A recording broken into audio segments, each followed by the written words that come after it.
जय माता दी भक्तजनों। माता रानी आप और आपके परिवार पर अपनी असीम कृपा बनाए रखे। आज हम देवी भागवत पुराण की 41वें दिन की कथा में चतुर्थ स्कंद का 24वां अध्याय शुरू कर रहे हैं। बोली अम्बे मात की जय। व्यास जी बोले, हे राजन, प्रांत्य काल नंद जी के घर में पुत्र जन्म का बड़ा भारी समारोह संपन्न हुआ। यह बात चारों ओर फैल गई और कंस ने भी किसी दूत के मुख से जय सुन लिया। कंस जय पहले से ही जानता था कि वसुदेव की अन्य भार्या पशु तथा सेवकगण सब के सब गोकुल में नंद के जहाँ रह रहे हैं। हे भारत, इस कारण से गोकुल के प्रति कंस का संदेह और बढ़ गया। नारद जी ने भी सभी कारण पहले ही बता दिए थे। उन्होंने कह दिया था कि गोकुल में नंद आदि गोप, उनकी पत्नियां देवकी तथा वासुदेव आदि जो भी लोग हैं, वे सब देवताओं के अंश से उत्पन्न हुए हैं, इसीलिए वह निश्चित रूप से तुम्हारे शत्रु है। हे राजन, देव ऋषि नारद ने जब जब बात बताई थी तो बड़े से बड़े पाप कर्मों में प्रवृत्त रहने वाला वह कुल कलंक की कंस अत्यधिक कुपित हो गया था। अप्रेमत तेज वाले श्री कृष्ण ने पूतना, बकासुर, बतासुर, महाबली, धेनुकासुर तथा प्रलवासुर को मार डाला और गोवर्धन पर्वत को उठा लिया। इस अवैध कर्म को सुनकर कंस ने यह अनुमान लगा लिया कि मेरा भी मरण अब सुनिश्चित है। महान बलशाली केशी भी मार डाला गया। यह जानकर कंस अत्यधिक खिन्न मनसक हो गया। तब उसने धनुष जग के बहाने कृष्ण तथा बलराम दोनों को शीघ्र ही मथुरा में बुलाने की योजना बनाई। निर्दयी तथा पाप बुद्धि कंस ने असीम पराक्रम में श्री कृष्ण तथा बलराम का वध करने के उद्देश्य से उन्हें बुलाने के लिए अक्रूर को भेजा। तदंतर कंस का आदेश मानकर गांधनी पुत्र अक्रूर गोकुल आ गए और दोनों गोपालों श्री कृष्ण तथा बलराम को रथ पर बैठाकर गोकुल से मथुरा लौट आए। वहां पहुंचकर श्री कृष्ण तथा बलराम ने धनुष को तोड़ा। पुण्य राजक कुबले पीड़, हाथी, चाणूर और मुष्टिक का सहार करके भगवान श्री कृष्ण ने शल्य तथा तोषल का वध किया। फिर देवेश श्री कृष्ण ने कंस के बाल पकड़कर लीलापूर्वक उसको भी मार डाला। तदंतर शत्रु विनाशक श्री कृष्ण ने अपने माता पिता को कारगर से मुक्त कराकर उनका कष्ट दूर किया और उग्रसेन को उनका राज्य वापस दिला दिया। तदंतर महामना वासुदेव ने उन दोनों का मौंजी बंधन तथा उपनयन संस्कार विधि पूर्वक संपन्न करवाया। उपनयन संस्कार हो जाने के पश्चात वे दोनों सांदीपनि ऋषि के आश्रम में विद्या अध्ययन के लिए गए और समस्त विद्याओं का अध्ययन करके पुण्य मथुरा लौट आए। आनुक दुंदुबी वसुदेव जी के पुत्र कृष्ण और बलराम 12 वर्ष की अवस्था में ही संपूर्ण विद्याओं में निशांत तथा महान बलशाली होकर मथुरा में ही निवास करने लगे। उधर अपने जमाता कंस के वध से मगध नरेश जरासंध अत्यंत दुखित हुआ और उसने विशाल सेना संगठित कर मथुरापुरी पर आक्रमण कर दिया। किंतु मधुपुरी मथुरा में निवास करने वाले बुद्धिमान श्री कृष्ण ने सम्रांगण में उपस्थित होकर 17 बार उसे पराजित किया। इसके बाद जरासंध ने यादव समुदाय के लिए व्ययदायक तथा संपूर्ण क्लेशों के अधिपति कालजवन नाम के योद्धा को श्री कृष्ण का सामना करने के लिए प्रेरित किया। कालजवन को आता सुनकर मधुसूदन श्री कृष्ण ने सभी प्रसिद्ध जादवों तथा बलराम को बुलाकर कहा, महाबलशाली जरासंध से हम लोगों को जहाँ बराबर व्यय बना हुआ है, उसकी प्रेरणा से कालजवन जहाँ आ रहा है। हे महाभाग, ऐसी स्थिति में हम लोगों को क्या करना चाहिए? इस समय घर, सेना और धन छोड़कर हमें प्राण बचा लेने चाहिए। जहाँ भी सुखपूर्वक रहने का प्रबंध हो जाए वहीं पैतृक देश होता है। इसके विपरीत उत्तम कुल के निवास करने योग्य पैतृक भूमि में भी यदि सदा अशांति बनी रहती हो तो ऐसे स्थान पर रहने से क्या लाभ? अंत्य सुख की कामना करने वाले को पर्वत या समुद्र के पास निवास कर लेना चाहिए। जिस स्थान पर शत्रुओं का व्यय नहीं रहता, ऐसे स्थान पर ही विज्ञजनों को रहना चाहिए। भगवान विष्णु शेषशय्या का आश्रय लेकर समुद्र में शयन करते हैं और इसी प्रकार त्रिपुर दमन भगवान शंकर भी कैलाश पर्वत पर निवास करते हैं। अतएव शत्रुओं द्वारा निरंतर संतप्त किए गए हम लोगों को अब जहाँ नहीं रहना चाहिए। अब हम सभी लोग एक साथ द्वारकापुरी चलेंगे। गरुड़ ने मुझसे बताया है कि द्वारकापुरी अत्यंत रमणीक तथा मनोहर है, जो समुद्र के तट पर तथा रैवत पर्वत के समीप विराजमान है। व्यास जी बोले, श्री कृष्ण जी की जय। युक्तिपूर्ण बात सुनकर सभी श्रेष्ठ जादवों ने अपने परिवारजनों तथा वाहनों के साथ जाने का निश्चय कर लिया। गाड़ियों, ऊंटों, घोड़ियों और भैंसों पर धन सामग्री लादकर तथा श्री कृष्ण और बलराम को आगे करके वह सभी जादव श्रेष्ठ अपने परिजनों को साथ लेकर नगर से बाहर हो गए। समस्त प्रजाजनों को आगे आगे करके सभी श्रेष्ठ जादव चल पड़े। वह सब कुछ ही दिनों में द्वारकापुरी पहुंच गए। श्री कृष्ण ने कुशल शिल्पकारों से द्वारकापुरी का जीर्णोद्धार करवाया। सभी जादवों को वहां बसाकर वह श्री कृष्ण और बलराम तत्काल मथुरा लौटकर उसी निर्जनपुरी में रहने लगे। उसी समय शक्तिशाली कालजमन भी वहां आ गया। कालजमन को आया जानकर वह पीताम्बरधारी तथा ऐश्वर्य संपन्न मधुसूदन भगवान जनार्दन नगर से बाहर निकल पड़े और जोर जोर से हंसते हुए उसके आगे आगे पैदल ही चलने लगे। उन कमल लोचन श्री कृष्ण को अपने आगे जाता देखकर वह दुष्ट कालजमन उनके पीछे पीछे पैदल ही चलता रहा। फिर भगवान श्री कृष्ण कालजमन से वहां पहुंच गए जहां महाबली राजऋषि मुचकुंद शयन कर रहे थे। मुचकुंद को देखकर भगवान कृष्ण वही अंतर्धान हो गए। वह कालजमन भी वहीं पहुंच गया। उसने देखा कि कोई सो रहा है। राजऋषि मुचकुंद को कृष्ण समझकर कालजमन ने उनके ऊपर पैर से प्रहार किया। कालजमन द्वारा प्रहार किए जाने से वह जग गए और क्रोध से आंखें लाल किए हुए महाबली मुचकुंद ने उसकी ओर दृष्टिपात करके उसे भस्म कर दिया।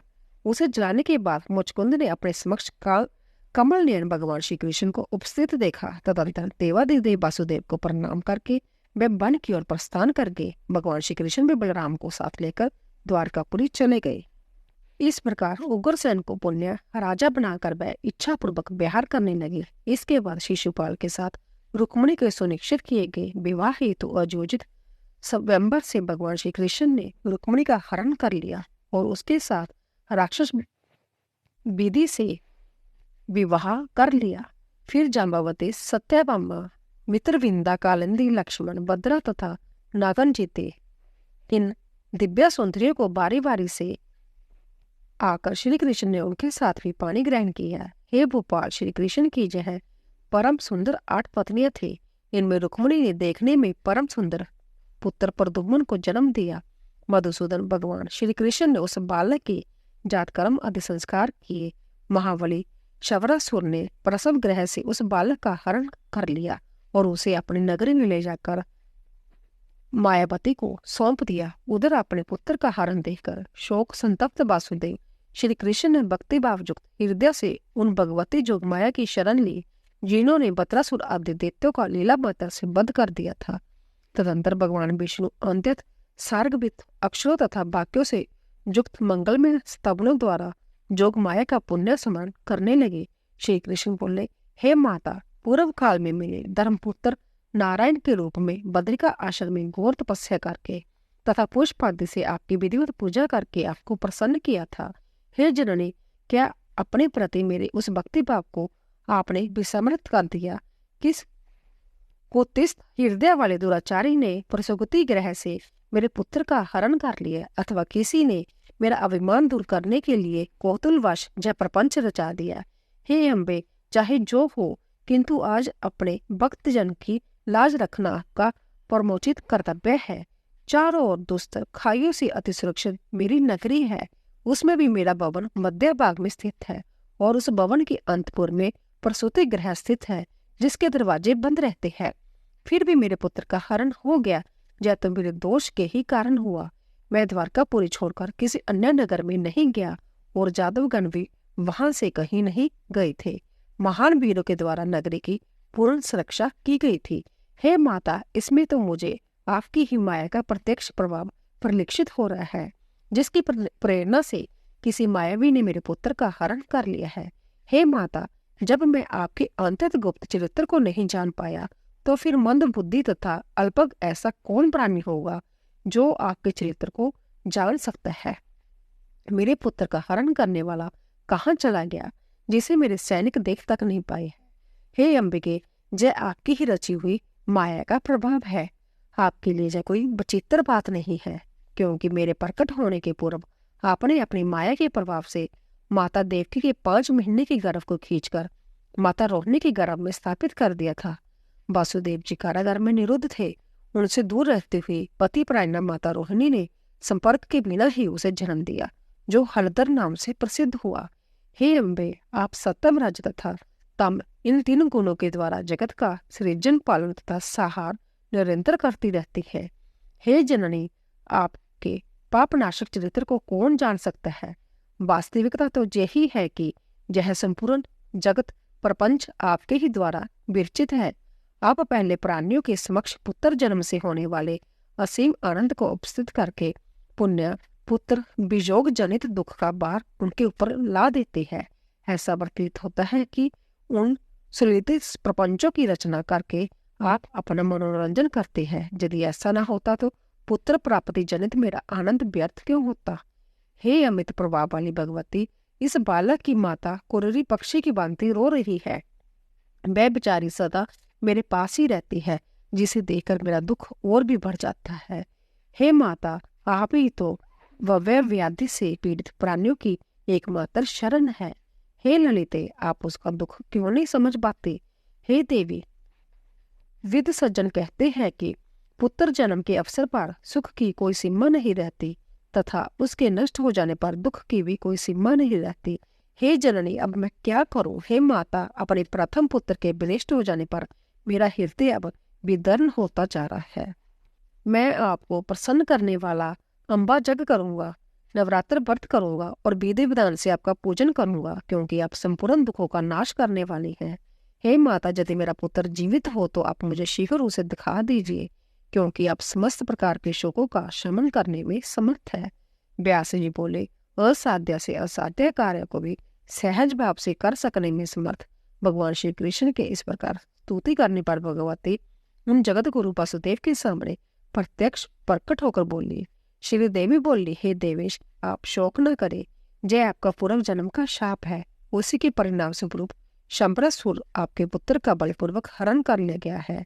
16 वर्ष का हो जाने पर वह पुत्र मेरी कृपा से उस शंबरासुर का संहार करके संबे ही घर आ जाएगा, इसमें संदेह नहीं है। व्यास जी बोले, ऐसा कहकर प्रचंड पराक्रम से संपन्न भगवती चंड का अंतर्धान हो गई और भगवान श्री कृष्ण भी पुत्र शोक त्याग कर प्रसन्न हो गए। 25वां अध्याय। राजा बोले, हे मुनिवर, आपकी इस बात से तथा साक्षात विष्णु के अंश अवतार भगवान कृष्ण के ऊपर कष्ट का पड़ना देकर मुझे संदेह हो रहा है।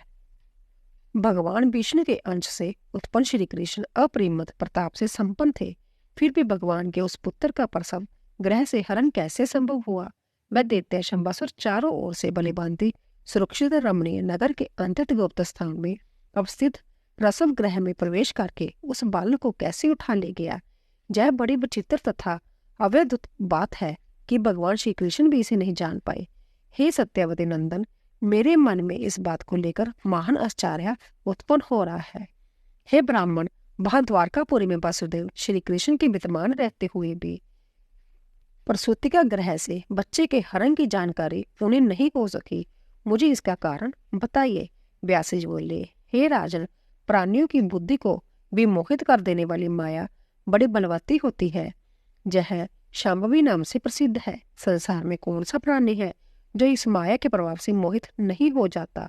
मनुष्य जन्म पाते ही प्राणी में समस्त मानवोचित गुण उत्पन्न हो जाते हैं। यह सभी गुण देह से संबंध रखते हैं। देवता अथवा दानव कोई भी इसमें परे नहीं है।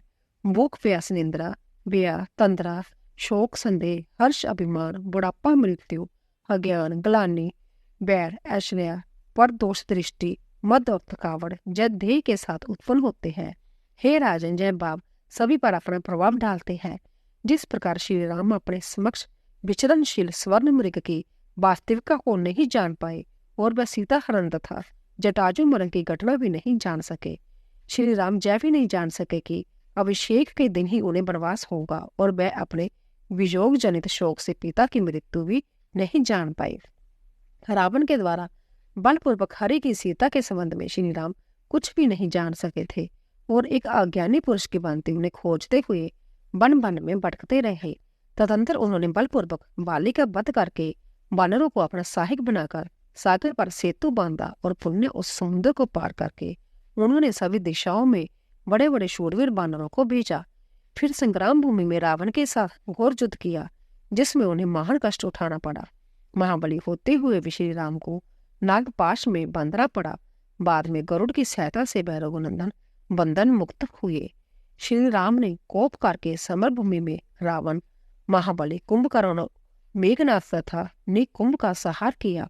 भगवान श्री राम को जानकी की निर्दोषता का भी परिज्ञान नहीं हो सका और उन्होंने शुद्धता की परीक्षा हेतु प्रज्वलित अग्नि में उनका प्रवेश कराया। फिर दशरथ पुत्र श्री राम ने परम पवित्र तथा प्रिय सीता को लोक निंदा के भय से दूषित मानकर उनका परित्याग कर दिया। वह श्री राम अपने पुत्रों लव कुश को नहीं पहचान सके। बाद में महर्षि वाल्मीकि ने उन्हें बताया कि वह दोनों महाबली बालक उन्हीं के पुत्र है। वह रघुनंदन श्री राम सीता के पताल जाने की भी बात नहीं जान पाए। वह कुपित होकर बाई का वध करने को उद्यत हो गए। दानव खर के संहारक श्री राम को काल के आगमन का भी ज्ञान नहीं हो सका। मानव शरीर धारण करके उन्होंने मनुष्य के समान कार्य किए। ऐसे ही श्री कृष्ण ने भी सभी मनोवंचित भाव प्रदर्शित किए। इस विषय में अन्यथा विचार नहीं करना चाहिए। जदुनंदन श्री कृष्ण पहले कंस के भय से गोकुल जाने को विवश हुए। कुछ समय के पश्चात जरासंध के भय से मथुरा छोड़कर श्री कृष्ण को द्वारका जाना पड़ा। वह ही श्री कृष्ण अधर्मपूर्ण कार्य करने में प्रवृत्त हुए, जो कि उन्होंने सनातन धर्म को जानते हुए भी शिशुपाल के द्वारा वर्ण की गई रुक्मिणी का हरण कर लिया। शमासुर के द्वारा पुत्र का बलपूर्वक हरण कर लिए जाने पर उसके लिए श्री कृष्ण शोकाकुल हो उठे और भगवती से पुत्र के जीवित होने की बात जानकर वह प्रसन्न हो गए। इस प्रकार हर्ष तथा शोक इन दोनों से वह प्रभावित रहे। सत्यभामा की आज्ञा से स्वर्ग में जाकर कल्प वृक्ष के लिए उन्होंने इंद्र के साथ युद्ध किया। युद्ध में इंद्र को परास्त करके अपना स्त्री वशिष्ठ तत्व प्रकट करते हुए श्री कृष्ण ने इंद्र से वह कल्प वृक्ष छीन लिया था। माननीय सत्यभामा का मान रखने के लिए प्रभु श्री कृष्ण काष्ठ मूर्ति के रूप में चित्रित हो गए और सत्यभामा ने पति कृष्ण को वृक्ष में बांधकर उन्हें नारद को दान कर दिया। फिर सत्यभामा ने सोने का कृष्ण दान में देकर उन्हें नारद जी से मुक्त कराया। रुक्मिणी के प्रद्युम्न आदि वशिष्ठ गुण संपन्न पुत्रों को देकर दीन भाव से जाम्बावती ने कृष्ण से सुंदर संतान हेतु याचना की। तब तपस्या करने का निश्चय करके वह पर्वत पर चले गए, जहाँ महान तपस्वी तथा शिव भक्त मुनि अभिमन्यु विराजमान थे। वहां पर पुत्र अभिलाषी श्री कृष्ण ने अभिमन्यु को अपना गुरु बनाकर उनसे पाशुपत दीक्षा ली और वहीं पर मुंडित होकर दंडी हो गए। महीने भर फलाहार करते हुए श्री कृष्ण ने घोर तपस्या की और शिव के ध्यान में लीन होकर शिव मंत्र का जप किया।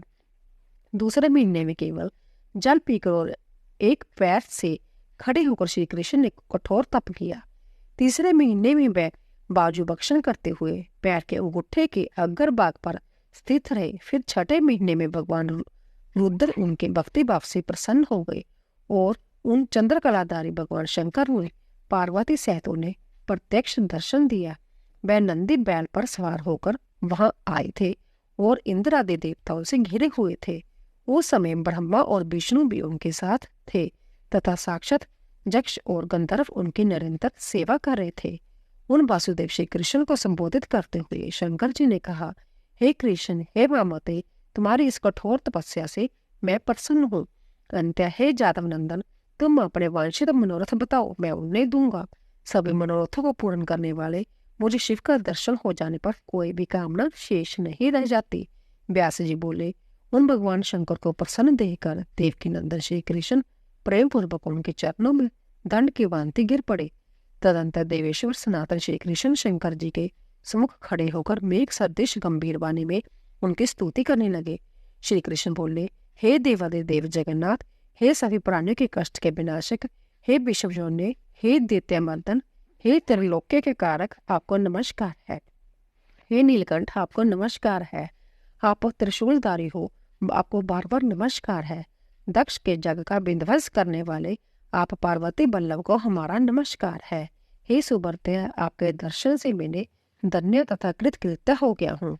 आपके चरण कमल का नमन करके मेरा जन्म सफल हो गया है। हे जगत गुरु, इस संसार में आकर मैं स्त्री रूपी बंदरों में आबद्ध हो गया हूँ। हे त्रिलोचन, अपनी रक्षा के लिए आज मैं आपकी शरण में आया हूँ। हे दुखनाशन, मानव जन्म पाकर मैं बहुत खिन्न हो गया हूँ। हे प्रभु, शरण में आए हुए तथा संसारिक दुखों से व्यापित मुझे दिन की इस समय पर रक्षा कीजिए। हे मदन दाहक, मैंने गर्भ में रहकर बहुत कष्ट पाया है। जन्म काल से ही गोकुल में रहते हुए मुझे कंस से व्यापित रहना पड़ा। फिर नंद के जहाँ मुझे गौ पालन का कार्य करना पड़ा और गायों के खुर से उड़ी हुई धूल से दुस्सरित केश पाश वाला होकर घने वृंदावन में इधर उधर विचरण करता हुआ मैं ग्वालों की आज्ञा का पालन करने को विवश हुआ। हे विभो, उसके बाद ग्लिशराज कालजमन के ब्याह से संत्रस्त होकर मथुरा जैसी दुर्लभ तथा शुभ पैतृक भूमि छोड़कर मुझे द्वारकापुरी चले जाना पड़ा। हे विभो, राजा जाति के शापवश ब्याह के कारण अपने कुल धर्म की रक्षा में तत्पर मैंने समृद्धमयी मथुरा तथा द्वारकापुरी का राज्य उग्रसेन को सौंप दिया और सदा उनका दास बनकर उनकी सेवा की। हमारे पूर्वजों ने उन उग्रसेन को ही जादवों का राजा बनाया था। हे शंभो, गृहस्थी का जीवन अत्यंत कष्टप्रद होता है। इसमें सदा स्त्री के वशीभूत रहना पड़ता है और अनेक धार्मिक मर्यादाओं का उल्लंघन हो जाता है। इसमें परतंत्रता तथा स्त्री पुत्र आदि का बंधन सदा बांधे रखता है। इस जीवन में मोक्ष की वार्ता तो दुर्लभ है। रुक्मणी के पुत्रों को देखकर मेरी भार्या जम्बावती ने पुत्र प्राप्ति के निमित्त तपस्या करने के लिए मुझे प्रेरित किया। अतः हे मंदातक, पुत्र प्राप्ति की कामना से मुझे यह तपस्या करनी पड़ी। हे देवेश, पुत्र प्राप्ति के लिए आपसे याचना करने में मुझे लज्जा का अनुभव हो रहा है। हे जगत गुरु, आप मुक्तिदाता तथा भक्त वत्सल देवेश्वर की आराधना के बाद उनके प्रसन्न हो जाने पर कौन मूर्ख ऐसे विनाशशील तथा तुझ फल की कामना करेगा। हे शंभु, हे जगतपते, हे विभो, अपने भार्या जम्बावती से प्रेरित होकर आपकी माया से विमुचित जह मैं आप मुक्तिदाता से पुत्र सुख की याचना कर रहा हूँ। हे शंभु, मैं जानता हूँ कि यह संसार कष्टदायक, दुखों का अगार, अनित्य तथा विनाशशील है। फिर भी इसके प्रति मेरे मन में वैराग्य भाव का उदय नहीं हो पा रहा है। नारायण का अंश होते हुए भी पूर्व जन्म के शाप के कारण माया पाश में आबद्ध होकर नानाविध कष्ट भोगने के लिए मुझे पृथ्वी तल पर जन्म लेना पड़ा। व्यास जी बोले, भगवान श्री कृष्ण के ऐसा कहने पर महेश्वर ने उनसे कहा, हे शत्रुदमन, आपके बहुत से पुत्र होंगे। आपकी 16,050 भार्या भी होंगी। उनमें से प्रत्येक स्त्री से 10-10 महाबलवान पुत्र उत्पन्न होंगे। ऐसा कहकर प्रियदर्शन शिव जी चुप हो गए। फिर प्रणाम करते हुए श्री कृष्ण देवी पार्वती ने कहा, हे कृष्ण, हे महाबाहो, हे नारादिक, इस संसार में आप सर्वश्रेष्ठ गृहस्थ होंगे। इसके बाद हे जनार्दन, 100 वर्ष व्यतीत होने पर एक विपर तथा गंधारी के शाप के कारण आपके कुल का नाश हो जाएगा। शापवश अज्ञान में पड़कर आपके वह पुत्र तथा अन्य सभी जादव आपस में एक दूसरे को मारकर रणभूमि में विनष्ट हो जाएंगे और आप अपने भाई बलराम के साथ जहाँ शरीर छोड़कर दिव्य लोक को प्रणय करेंगे। हे प्रभु, आपको होनहार के विषय में किसी प्रकार की चिंता नहीं करनी चाहिए, क्योंकि अवश्यभावी घटनाओं का कोई भी प्रतिकार संभव नहीं है। हे मधुसूदन, मेरी सर्वदा यही निश्चित मंतव्य है कि भाभी के विषय में शोक नहीं करना चाहिए। हे कृष्ण, आपके प्रणय कर जाने पर अष्टावक्र के शाप के कारण आपकी भार्या चोरों द्वारा हर ली जाएगी। व्यास जी बोले, ऐसा कहकर भगवान शिव समस्त देवताओं तथा पार्वती समेत अंतर्धान हो गए। इसके बाद अपने गुरु अभिमन्यु को प्रणाम करके श्री कृष्ण भी द्वारकापुरी के लिए प्रस्थित हुए। हे राजन, जब भी ब्रह्मा आदि देवता लोक के आदेश्वर है, फिर भी माया रूपणी नदी के उताल तरंगों के आघात प्रत्याघात से शुभ अंत्य करने वाले बनकर वह भी उसी प्रकार उस माया के अधीन रहते हैं जैसे कठपुतली बाजीगर के अधीन रहती है। उनके पूर्व जन्म के संचित कर्म जिस प्रकार के होते हैं, उसके अनुरूप पर ब्रह्मा स्वरूपणी माया उन्हें सदा प्रेरित करती रहती है। उन भगवती के हृदय में किसी प्रकार की विषमता अथवा निर्दयता का लेश मात्र भी नहीं है। वह अखिल भुवन की ईश्वरी केवल जीवों को बंधन से छुटकारा दिलाने के लिए निरंतर प्रयत्नशील रहती है। यदि वह भगवती इस चराचर जगत की सृष्टि न करती तो समग्री जीव जगत माया शक्ति के बिना सर्वदा के लिए जड़ ही रह जाता। अतः वह भगवती करुणा करके यह जगत और जीव आदि जो भी है उनकी रचना करती है और उन्हें कर्मशील बनाने के लिए सतत प्रेरणा देती है। अतः ब्रह्मादि देवताओं के भी इस प्रकार मायावी मौत हो जाने में संदेह नहीं करना चाहिए, क्योंकि समस्त देवता तथा दानव माया से निरंतर आवृत रहते हुए भगवती जोग माया के अधीन ही रहते हैं। स्वेच्छा विचरण एवं विहार करने वाली वह देवेश्वरी ही स्वतंत्र है। अतः हे राजन, उन्मेश्वरी की सम्यक प्रकार से पूजा करनी चाहिए। तीनों लोकों में उनसे श्रेष्ठ कुछ भी नहीं है। उन पराशक्ति भगवती जोगमाया के पावन चरणों का सदा स्मरण बना रहे, यही जीवन की सफलता है। मेरा जन्म उस कुल में ना हो जहाँ देवी की उपासना ना होती हो। मैं उन देवी का ही अंश हूँ, दूसरा नहीं। मैं ही ब्रह्मा हूँ, तब मैं शोक का भागी नहीं हो सकता। इस अवैध बुद्धि से युक्त रहते हुए उन सनातन जगदम्बा का चिंतन करना चाहिए। गुरु के उपदेश से वेदांत श्रवण आदि के द्वारा भगवती के स्वरूप को जानकर नित्य एकाग्र मन से उन आत्म स्वरूपणी जोगमाया की भावना करनी चाहिए। ऐसा करने से प्राणी भवबंधन से शीघ्र ही छूट जाता है, अन्यथा करोड़ों कर्मों से भी नहीं छूट सकता। निर्मल अंत करने वाला सभी श्वेतांबर आदि ऋषिगण उन्हीं आत्म स्वरूपणी भगवती का अपने हृदय में साक्षात करके भवबंधन से मुक्त हुए हैं। उन्हीं की भांति ब्रह्मा विष्णु आदि देवता तथा गौरी लक्ष्मी आदि देवियां जैसा उन्हीं सच्चिदानंद स्वरूपणी भगवती की उपासना करते हैं। हे राजन, हे नग, नानाविध प्रपंचों के ताप से त्रस्त आपने मुझसे जो कुछ भी पूछा है, मैं वह सब कुछ बता दिया। अब आप और क्या सुनना चाहते हैं? हे महाराज, मैंने आपको जय परम श्रेष्ठ आख्यान सुनाया है, जो सर्व पाप विनाशक, पुण्यदायक, पुरातन तथा अवैध कथा है। जो इस वेदतुल्य पुराण का नित्य श्रवण करता है, वह सभी पापों से मुक्त होकर देवी लोक में महान आनंद प्राप्त करता है।